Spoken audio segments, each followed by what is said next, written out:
부모라면 정말 생각만 해도 가슴이 철렁 내려앉는 순간이 있죠. 오늘은 바로 그 두려운 순간에 대한 이야기를 좀 해보려고 해요. 하지만 너무 걱정부터 하지 마세요. 오늘 이 내용을 잘 알아두시면 막상 그런 상황이 닥쳤을 때 패닉에 빠지는 대신 우리 아이를 지키는 행동을 할 수 있을 테니까요. 네, 바로 이 소리. 쿵! 다른 방에서 이 소리가 들려오는 순간 온 세상이 멈추는 것 같은 그 느낌.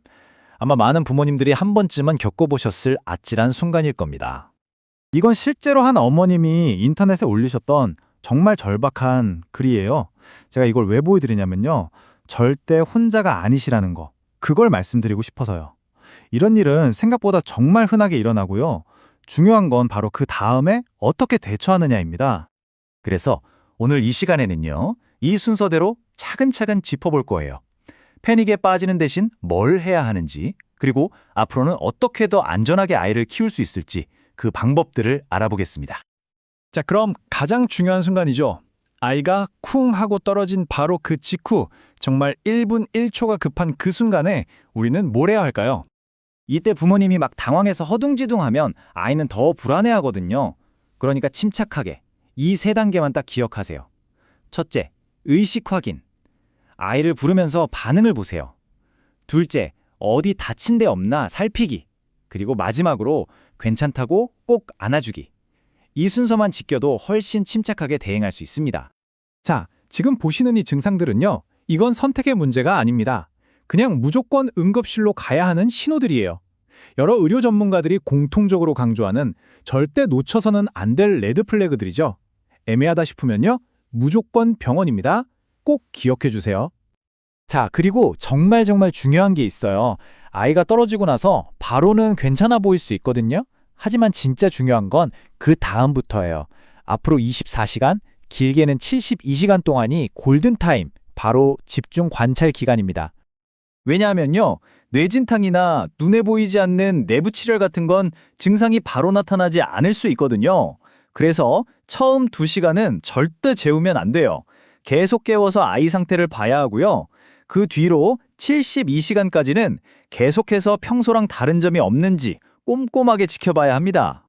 그냥 막연하게 지켜봐야지 하는 것보다 이렇게 간단하게라도 표를 만들어서 적어두시면 정말 큰 도움이 돼요. 나중에 혹시라도 병원에 가게 됐을 때 아이가 그냥 좀 처졌어요가 아니라 몇 시에 밥을 거부했고 몇 시에 토를 한 번 했어요. 이렇게 구체적으로 의사 선생님께 말씀드릴 수 있으니까요. 이거 정말 중요합니다. 아이가 보채거나 아파 보인다고 해서 집에 있는 해열제나 어른들 드시는 기응환, 청심환 같은 거 절대 함부로 먹이시면 안 됩니다. 왜냐? 이런 약들이 만약에 있을 뇌 손상 같은 심각한 문제의 증상들을 가려버릴 수 있거든요. 그럼 정말 중요한 치료 타이밍을 놓칠 수가 있어요.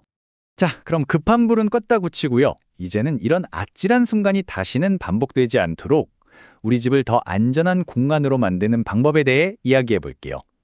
사후 대처에서 사전 예방으로 넘어가는 거죠. 이 숫자 좀 놀랍지 않으세요?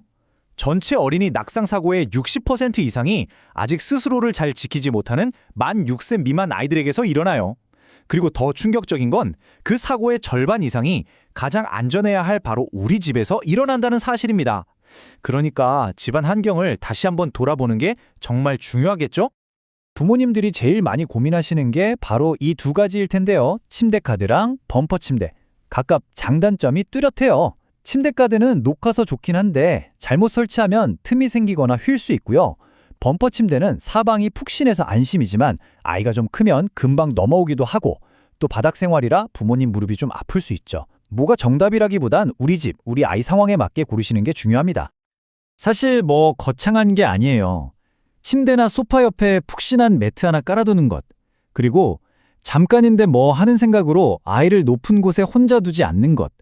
이런 작은 습관들이 모여서 우리 아이를 지키는 아주 튼튼한 안전망이 되어줄 수 있습니다. 자, 그리고 마지막으로 이제 아이가 아니라 바로 이 일을 겪으신 부모님, 당신의 마음에 대한 이야기를 좀 하고 싶어요.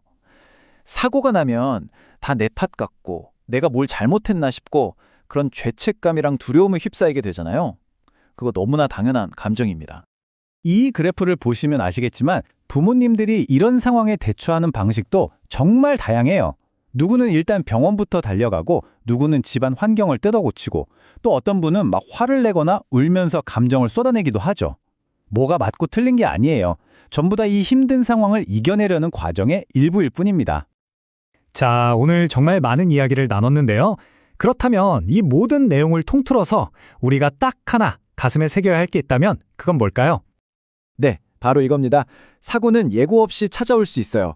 하지만 미리 알고 준비하는 것, 그것이야말로 갑작스러운 패닉을 우리 아이를 지키는 침착하고 현명한 행동으로 바꿔주는 가장 강력한 무기입니다.